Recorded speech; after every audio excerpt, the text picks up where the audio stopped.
बार फिर संसद की कार्रवाई हंगामे की भेंट चढ़ गई। एक बार फिर विपक्ष की नारेबाजी और हल्ले की वजह से संसद में प्रश्नकाल नहीं हो पाया। आज भी संसद की कार्रवाई शुरू होते ही विपक्ष ने हंगामा मचाना शुरू कर दिया। विपक्ष ने लोकसभा और राज्यसभा में जमकर नारेबाजी और हंगामा किया। लगातार शोरगुल के बीच दोनों सदनों की कार्यवाही दिन भर के लिए स्थगित कर दी गई। सदन की कार्रवाई आज 12 बजे तक के लिए स्थगित की जाती है। विपक्ष अडानी और संभल के मुद्दे पर सरकार को घेर रहा है और चर्चा की मांग कर रहा है। शीतकालीन सत्र की शुरुआत से अब तक इन दोनों मुद्दों की वजह से विपक्ष संसद नहीं चलने दे रहा। वहीं अब बीजेपी ने बोफोर्स घोटाले पर कांग्रेस को घेरना शुरू कर दिया है। बीजेपी का कहना है कि बोफोर्स घोटाला इतना पुराना मुद्दा है, इसके बाद भी कांग्रेस ने इस पर अपना रुख साफ नहीं किया है, तो कांग्रेस को अडानी के मुद्दे पर बोलने का हक नहीं। दरअसल 1980 के दशक का विवादित बोफोर्स केस एक बार फिर से खुल सकता है। कैसे, वो समझिए। बोफोर्स केस में अमेरिका को अनुरोध भेजेगी सीबीआई। निजी जासूस से जानकारी लेगी सीबीआई। सीबीआई माइकल हर्शमैन से जानकारी चाहती है। कथित रिश्वत कांड में जांच आगे बढ़ सकती है। 2011 में बोफोर्स घोटाले का केस बंद कर दिया गया। अब इस खबर के बाद सियासी घमासान तेज हो गया है। संसद में बीजेपी ने कांग्रेस को घेरा तो कांग्रेस ने भी बीजेपी पर जमकर जुबानी तीर छोड़ा। अगर सच उजागर करने के लिए कुछ भी कोई एजेंसी आगे बढ़ रही है तो इसमें अच्छी बात है। सच तो उजागर होना ही चाहिए। किसी भी बात के लिए सच उजागर होना चाहिए। झूठ में रहकर जीना कोई मतलब नहीं है। लेकिन बोफोर्स तो कोर्ट ने ही केस बंद कर दिया था, नए सिरे से खोला जा रहा है। क्या कोई कारण जरूर रहा होगा, कुछ नए तथ्य सामने आए होंगे जिसके बल पर ये निर्णय लिया गया। उखाड़ने की तो भारतीय जनता पार्टी की पॉलिसी है, उनकी नीति है। 70 साल पहले क्या हुआ, 50 साल पहले क्या हुआ, वो ये काम करते हैं क्योंकि उनके पास नई बात कहने के लिए कुछ है नहीं। जो समस्या देश के सामने जो है वो गरीबी है, बेरोजगारी है, भ्रष्टाचार है।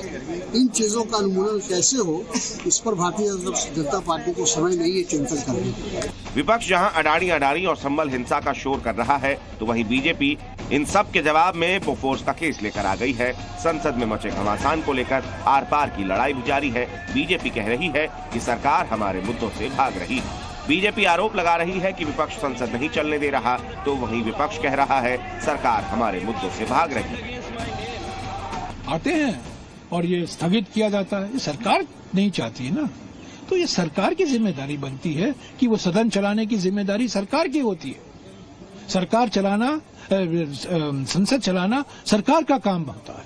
पर बिल्कुल हम देख रहे हैं इस सत्र में, क्योंकि अडानी के मुद्दे पर चर्चा नहीं चाहती, मणिपुर के मुद्दे पर चर्चा नहीं चाहती, अजमेर और संभल के मुद्दे पर चर्चा नहीं चाहती, इसीलिए पूरे तरीके से कोशिश की जा रही है कि सदन न चले। ईडी, सीबीआई, इनकम टैक्स, इन सब एजेंसीज का जो दुरुपयोग हो रहा है, सेबी को बताया भी नहीं जा रहा है कि उनके ऊपर यूएस कोर्ट्स में डिस्कशन, इन्वेस्टिगेशन चल रहा है। तो ये सब चर्चा का विषय है, जनता से जुड़ा हुआ विषय है। तो क्योंकि सरकार इस पर चर्चा नहीं होने देना चाह रही है, संभल पे नहीं होने देना चाह रही है, मणिपुर पे नहीं होने देना चाह रही है, इसलिए बार बार स्थगित कर रही है। जनता के मुद्दे हैं, जनता का बात रखने का हमें मौका दिया गया है, हमें बोलने का मौका दिया जाए, यही इनसे अपेक्षा है। अगर लोकतंत्र में भरोसा होता तो जनता की गाढ़ी कमाई को एडजॉर्न करा करके, ये जनता के हक की मारी है, जनता का हक है। आखिर संसद बना काहे के लिए है? संसद में अगर जनता के लिए चर्चा नहीं होगी तो ये शोर मचाने के लिए होगा। ये दुखद घटना है। बहुत दुर्भाग्य है कि विपक्ष नहीं चाहती कि देश के संसद में सकारात्मक देश के मुद्दों को उठाया जाए, और जबकि ये अवसर होता है, विपक्ष का कोई भी सांसद हो वो सवाल कर सकता है और सरकार को स्पष्टीकरण भी देना पड़ता है। यही लोकतंत्र का हिस्सा है, लेकिन बहुत कमजोरी में विपक्ष आ गया।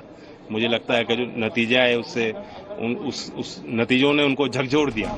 विपक्ष के अडानी और संभल हिंसा के मुद्दे से संसद का माहौल गर्म है।